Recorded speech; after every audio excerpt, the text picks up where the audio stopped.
हाँ, तो आज है हमारे पास by direct halogenation of alkenes. हम एल्केन्स को डायरेक्ट हैलोजन करेंगे, मतलब उनकी रिएक्शन डायरेक्ट हैलोजन के साथ कराएंगे। तो फॉर एग्जांपल जैसे हमारे पास ये एक कंपाउंड है, ये एक एल्केन का कंपाउंड है। अगर हम इसकी रिएक्शन हैलोजन्स के साथ करा देते हैं इन प्रेजेंस ऑफ सनलाइट, तो हमें कोई भी एक हैलोजन कंपाउंड मिल जाता है, जो कि डिपेंड करता है कि हमारे पास कैसा एल्केन प्रेजेंट है, उसके बेसिस पे हम चीज़ें करते हैं। तो फॉर एग्जांपल जैसे कि हमारे पास अगर मीथेन प्रेजेंट है, तो हमेशा ध्यान रखिएगा कि जो एल्केन है उसमें एक हाइड्रोजन भी हम हटा सकते हैं और सारे हाइड्रोजन भी हम हटा सकते हैं। तो जैसे हमारे पास मीथेन है, और अगर हम मीथेन की रिएक्शन, जैसे मैं अगर इस रिएक्शन को यहाँ बताऊँ ज़्यादा सही रहेगा। जैसे हमारे पास मीथेन है और हम मीथेन की रिएक्शन X2 यानी कि Cl2 के साथ करा रहे हैं, क्लोरीनेशन करा रहे हैं इसका इन प्रेजेंस ऑफ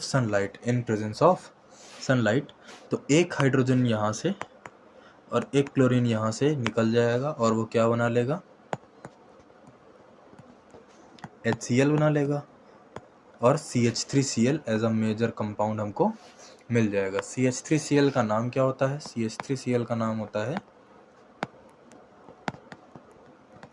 क्लोरोमीथेन। CH3Cl का नाम होता है क्लोरोमीथेन, ठीक है।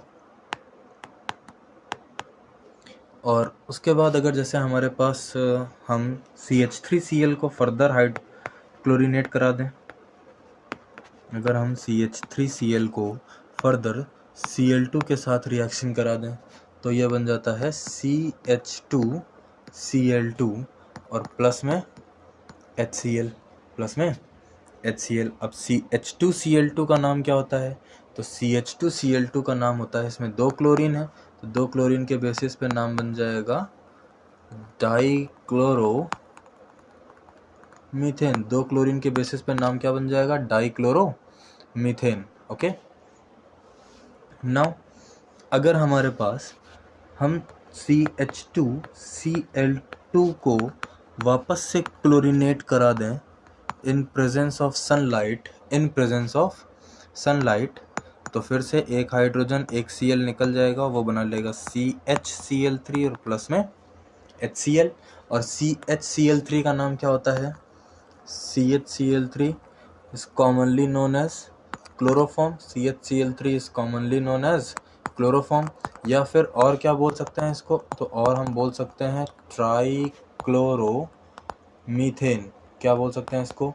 ट्राइक्लोरोमीथेन। ओके, अगर हम CHCl3 की रिएक्शन अगर हम Cl2 के साथ करा देते हैं इन प्रेजेंस ऑफ सनलाइट,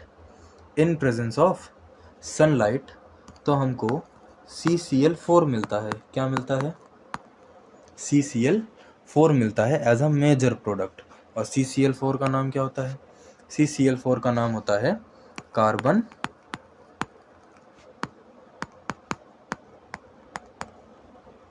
टेट्राक्लोराइड, ठीक है, या फिर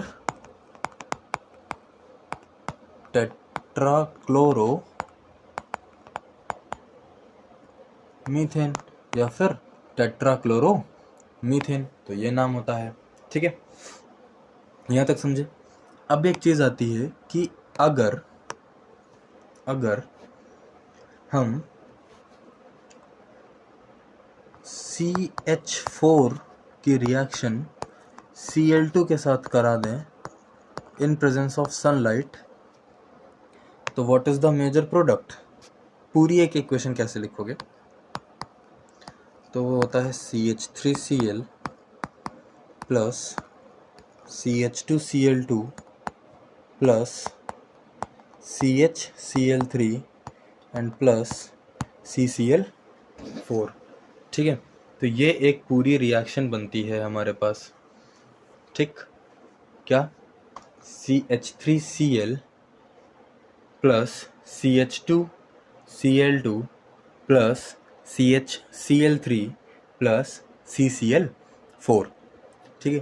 अब इस रिएक्शन में जो मेजर प्रोडक्ट होगा वो कौन सा वाला होगा, वो CCl4 वाला होगा। ठीक है, ठीक, समझे? अब ऐसा क्यों, मेजर प्रोडक्ट CCl4 क्यों, CH3Cl क्यों नहीं होता है मेजर प्रोडक्ट? क्योंकि इस कंडीशन में जो क्लोरीन है वो एक्सेस अमाउंट में लिया गया है, जो क्लोरीन है वो एक्सेस अमाउंट में लिया गया है। अगर हम मीथेन को एक्सेस अमाउंट में ले लें, अगर हम मीथेन को एक्सेस अमाउंट में ले लें और फिर ये रिएक्शन करवाएं, तो CH3Cl will be the major product. अगर हम मीथेन को एक्सेस में ले लेते हैं तो। यहाँ तक क्लियर है, इसमें कोई डाउट नहीं? बढ़िया। नेक्स्ट हेडिंग है हमारे पास, by halogenation of alkenes and alkynes, by halogenation of alkenes and alkynes.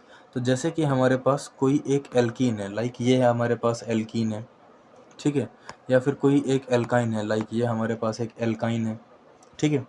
तो अगर हम एल्कीन की रिएक्शन X2 के साथ कराते हैं तो क्या होता है, और अगर हम एल्कीन की रिएक्शन एल्काइन की रिएक्शन X2 के साथ कराते हैं तो क्या होता है, ठीक। जनरली ये X2 के साथ तो नहीं होती, ये HX के साथ होती है। किसके साथ होती है? HX के साथ होती है, ठीक है। तो क्या होता है, तो हमें एडिशन प्रोडक्ट मिलता है जिसमें एक जगह X और एक जगह H जाएगा, सेम हेयर, एक जगह X और एक जगह H जाएगा, ठीक है। तो ये हमको एडिशन प्रोडक्ट के फॉर्म पे मिलेगा, ठीक। तो उसके अकॉर्डिंग हमें ये करना है।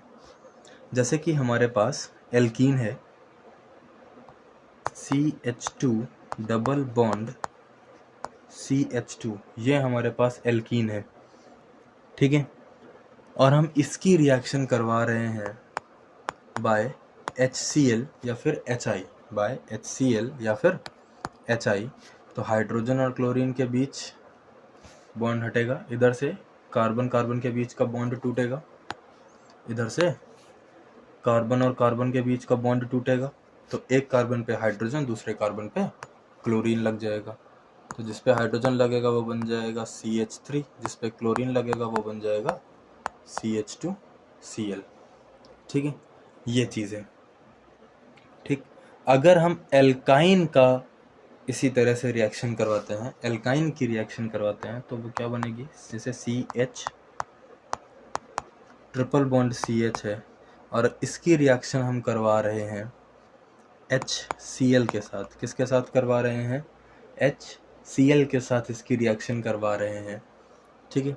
तो ये हमको क्या बना के देगा, तो इसको 2 टाइम्स ले लेते हैं, तो CH2 नहीं, CH2 नहीं, 2 टाइम्स लेंगे तो इसके 2 बॉन्ड टूट जाएंगे, ठीक है। इसके 2 बॉन्ड टूट जाएंगे तो 2 हाइड्रोजन 2 क्लोरीन एक साथ अटैच हो जाएंगे, तो ये बनाएगा CH3 CHCl एंड Cl। ये क्या बनाएगा, CH3Cl CH3CHCl एंड Cl। ये फॉर्मेशन कहीं देखा देखा सा लग रहा है, ये वाला फॉर्मेशन अगर ध्यान हो तो, ये वाला फॉर्मेशन कहीं देखा देखा सा लग रहा है। It is known as gem dihalide, it is known as gem dihalide, it is gem dihalide, ठीक है। तो अब ये जेम डाइहेलाइड है, और इसका नाम क्या कह सकते हैं हम इसको हम कह सकते हैं एल्काइलिडीन डाइहेलाइड। क्या कह सकते हैं? एल्काइलिडीन डाइहेलाइड। और इसको हम कह सकते हैं एल्काइलिडीन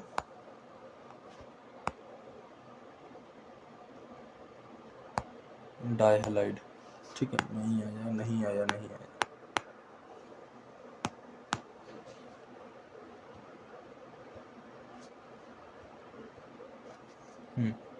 और इसको हम कह सकते हैं एल्काइलिडीन डाइहेलाइड। यहाँ तक आया समझ में? ठीक है, तो यहाँ तक चीज़ें क्लियर हैं।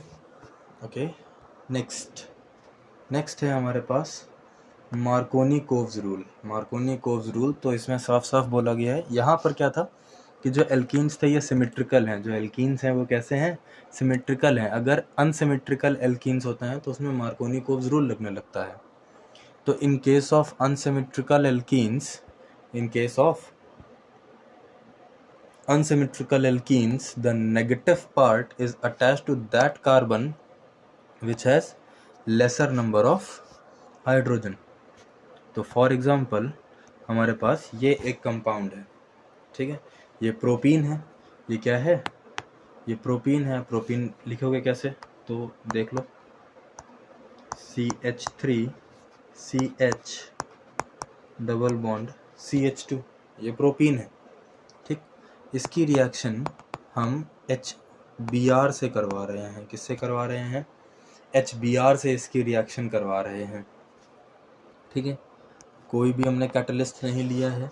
तो H और Br में जब ये बॉन्ड ब्रेक होगा, जब इधर से बॉन्ड ब्रेक होगा, ठीक है, तो H कैसा हो जाएगा, H हो जाएगा पार्शियल पॉजिटिव, Br कैसा हो जाएगा, पार्शियल नेगेटिव।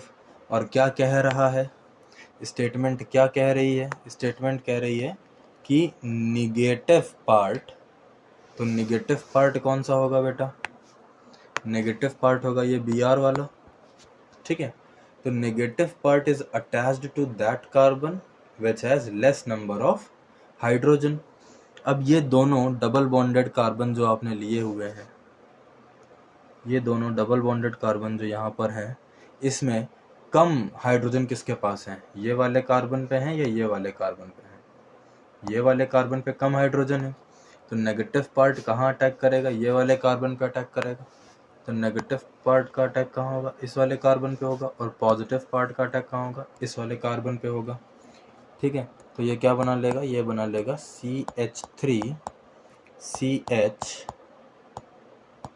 CH3 और इधर पे क्या बन जाएगा, Br बन जाएगा, ठीक है। तो सिंपल है कि prop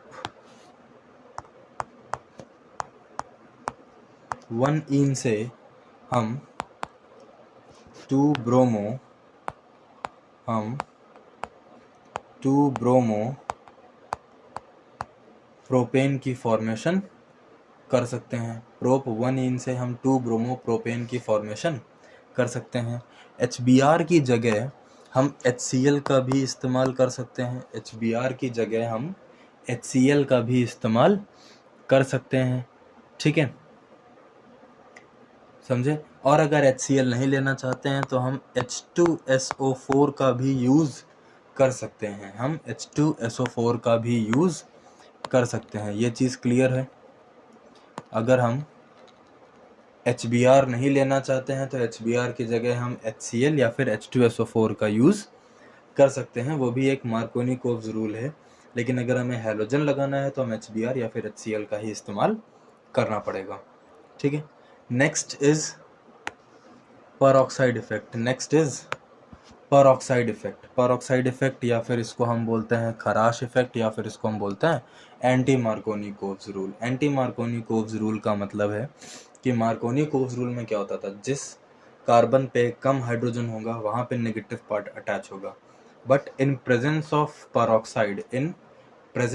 peroxide only HBr is the molecule which is take part in this reaction. HCl and H2SO4 are not giving this test. So in presence of peroxide जो HBr है वो उसका जो HBr का जो नेगेटिव वाला पार्ट है वो मार्कोनी-कोव्स रूल के अगेंस्ट काम करता है। यानी कि पहले मार्कोनी में क्या होता था, नेगेटिव पार्ट उस कार्बन पे अटैच होता है जिसपे less number of hydrogen atom है। एंटी मार्कोनी में क्या होगा, जो नेगेटिव पार्ट है वो उस कार्बन पे अटैच होगा जिसमें मोर नंबर ऑफ हाइड्रोजन एटम है। लाइक जैसे हमारे पास एग्जांपल है CH3CH डबल बॉन्ड CH2, इसकी रिएक्शन हम HBr के साथ करा रहे हैं इन presence of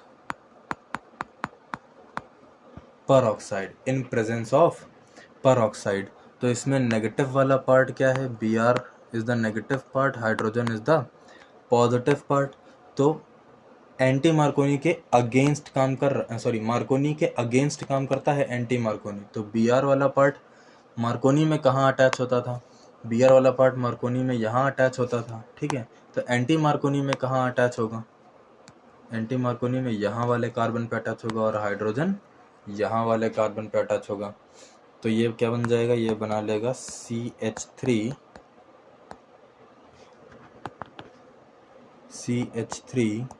CH2 CH2 Br। क्या बना लेगा? CH3 CH2 CH2 Br।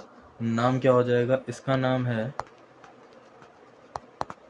Prop 1इन और इसका नाम हो जाएगा 1-ब्रोमो प्रोपेन। इसका नाम क्या हो जाएगा? 1-ब्रोमो प्रोपेन, ठीक है। अब बात आती है कि कौन सा परऑक्साइड इस्तेमाल होता है। तो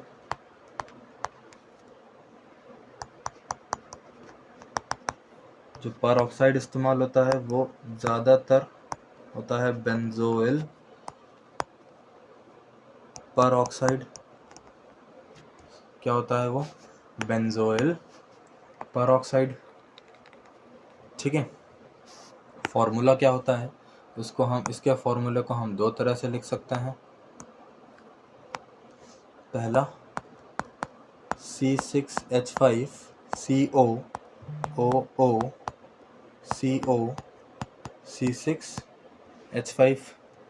और दूसरा हम इसी को शॉर्ट फॉर्म पे लिख सकते हैं C6H5COO का होल ट्वाइस,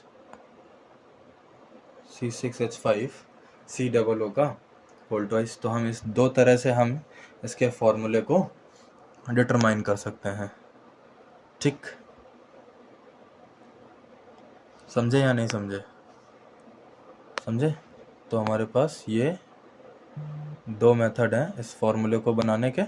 हम इन दो तरीके से फॉर्मूला इसको बता सकते हैं, ठीक है। ठीक। Now next question is why HCl and HI are not used in the peroxide effect? Why HCl and HI are not used in the peroxide effect?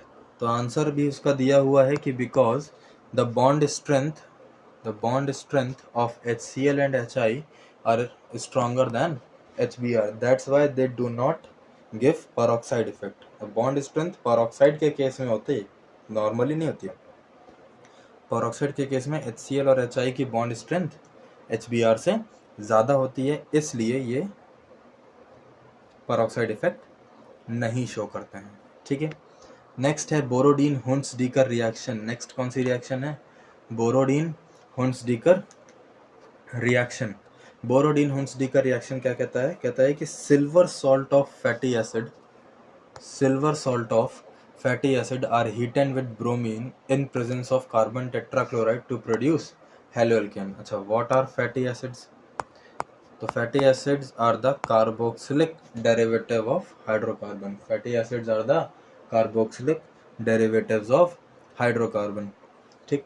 इससे क्या करना है आपको? इससे हाइड्रोजन हटा देना है और उसकी जगह पे सिल्वर लगा देना है। तो फैटी एसिड जिसके साथ भी कंबाइंड होता है, जैसे R के साथ कंबाइंड है तो ये बन जाएगा RCOOAG, and this RCOOAG is termed as silver salt of fatty acid. This RCOOAG is termed as silver salt of fatty acid. Now what is the reaction?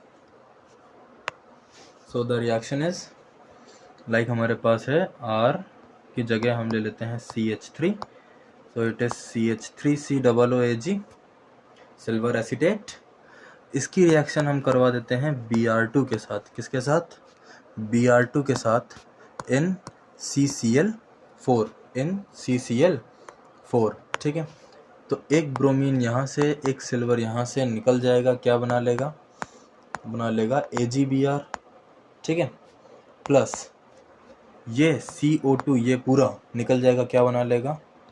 CO2 बना लेगा। अब क्या बचा? एक ब्रोमीन बचा, CH3 बचा, तो वो मिलकर क्या बना लेंगे? CH3Br बना लेंगे। क्या बना लेंगे? CH3Br। तो इस तरह से ये रिएक्शन प्रोसीड होती है। अब इसका नाम कैसे लिखोगे? This is silver acetate and this is bromo methane, और ये क्या है, ये है सिल्वर ब्रोमाइड, और ये क्या है, कार्बन डाइऑक्साइड। यहाँ तक क्लियर है, इसमें कोई डाउट नहीं? चलो बढ़िया है। फिर अगला क्वेश्चन आता है कि why iodoalkanes are not prepared by Hunsdiecker reaction. Why iodoalkanes are not prepared by Hunsdiecker reaction. तो इसमें एक चीज़ समझना कि the Hunsdiecker reaction typically proceeds through a free radical mechanism where acyl hypohalite intermediate this, है ना, is formed. So iodine react readily with the intermediate leading to the formation of an ester as a major product. तो हमारे पास जो RCOOAg था, ठीक है, जब ये आगे ब्रेक डाउन होता है तो ये AgO निकल जाता है, तो ये क्या बनता है, ये बनता है RCO, इधर बन जाता है X। Let me check, here it is something missing, I hope, yeah, here it is something missing, ठीक है। तो ये RCOO होता है, क्या होता है, RCOOX होता है, ईस्टर की फॉर्मेशन होगी यहाँ पे, है ना।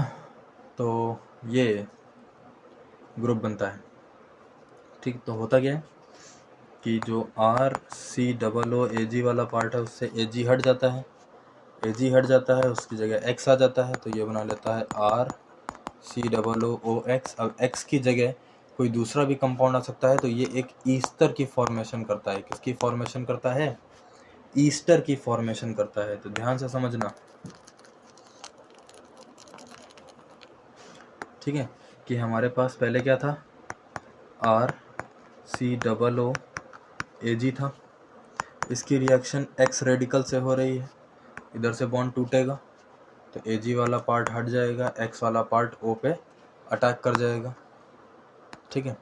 तो ये क्या बना लेगा, RCOOX बना लेगा, प्लस Ag वाला पार्ट हट गया यहाँ से।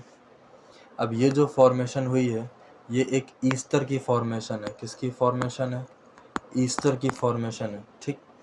तो it react readily with intermediate leading to the formation of an ester. जो इंटरमीडिएट होता है वो यहाँ बनता है, ठीक। उसके साथ ये एक्स रेडिकल रिएक्ट करता है और तुरंत ईस्टर की फॉर्मेशन करता है, इसलिए इसमें हम आयोडो एल्केन की रिएक्शन नहीं करवाते हैं। नेक्स्ट रिएक्शन आती है हमारी फिंकलस्टीन रिएक्शन। फिंकलस्टीन रिएक्शन को हम हैलोजन एक्सचेंज मेथड भी कहते हैं। फिंकलस्टीन रिएक्शन को हम क्या कहते हैं, हैलोजन एक्सचेंज मेथड भी कहते हैं। इसमें होता क्या है, ये रिएक्शन में हम आयोडाइड्स बनाते हैं। क्या बनाते हैं, आयोडाइड्स बनाते हैं, ठीक है। अब समझना कि by the action of chloro and bromo alkane, हम इसमें फ्लोरीन नहीं लेते हैं, ज़्यादा मतलब हाईली वैसा होता है, स्टेबल होता है, तो उसको तोड़ना उतना आसानी है। तो क्लोरो और ब्रोमो एल्केन लेते हैं, उसकी रिएक्शन NaI के साथ कराते हैं in the presence of acetone और मीथेनॉल, ठीक है। तो दिस इज कंपलसरी, ध्यान रखना कि किसके साथ किसकी प्रेजेंस में होती है रिएक्शन, एसीटोन और मीथेनॉल की प्रेजेंस में ये रिएक्शन होती है। तो जैसे कि हमारे पास कोई कंपाउंड है, लाइक हमारे पास है RX और इसकी रिएक्शन हम करवा रहे हैं NaI के साथ, ठीक है, इन presence of acetone, in presence of acetone. तो बड़ा सिंपल सी चीज़ है कि Na और I के बीच का बॉन्ड टूटेगा, I नेगेटिव हो जाएगा, Na पॉजिटिव हो जाएगा। इधर R और X के बीच का बॉन्ड टूटेगा, X नेगेटिव हो जाएगा, R पॉजिटिव हो जाएगा। ये वाला I R पे अटैक करेगा, ये वाला Na X पे अटैक करेगा, ठीक।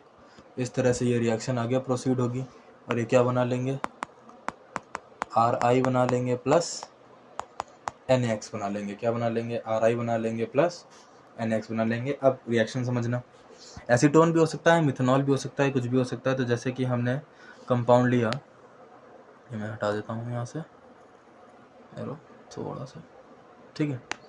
तो अब जैसे कि हमने कंपाउंड लिया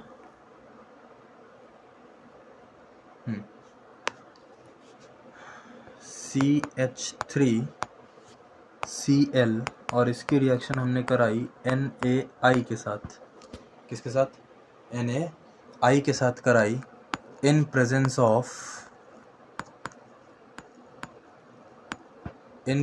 of methanol, in presence of methanol, तो होगा क्या, आई कैसा हो जाएगा, आई हो जाएगा पार्शियल नेगेटिव, Na हो जाएगा पार्शियल पॉजिटिव।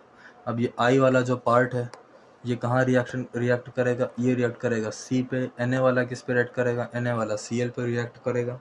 ठीक है, तो ये बना लेगा क्या, CH3I प्लस NaCl। अब इस केस पे अगर देखा जाए तो यहाँ पर हैलोजन क्लोरीन था और यहाँ पर हैलोजन आयोडीन आ गया है, तो हैलोजन ही चेंज हुआ है, बाकी कोई चीज़ अलग तो आई नहीं है। हैलोजन को हटा के किसी दूसरे हैलोजन ने रिप्लेस किया है। ठीक है, तो हैलोजन को किसी दूसरे हैलोजन ने रिप्लेस किया, इसलिए इसको हम क्या कहते हैं, हैलोजन एक्सचेंज मेथड। क्या कहते हैं, हैलोजन एक्सचेंज मेथड। ठीक, अगर नाम की बात आती है तो इसका नाम था क्लोरोमीथेन। ठीक, और इसका नाम है आयोडो मीथेन। यहाँ तक क्लियर हुआ। ठीक है, नेक्स्ट हमारे पास है स्वार्ट्ज रिएक्शन। नेक्स्ट कौन सी रिएक्शन है हमारे पास, स्वार्ट्ज रिएक्शन है। ठीक है, स्वार्ट्ज रिएक्शन क्या होता है, स्वार्ट्ज रिएक्शन में हम फ्लोराइड्स बनाते हैं। क्या बनाते हैं, फ्लोराइड्स बनाते हैं। ठीक, this reaction is specially used to prepare fluorides. इस रिएक्शन को भी हम हैलोजन एक्सचेंज मेथड कहते हैं। इस रिएक्शन को भी हम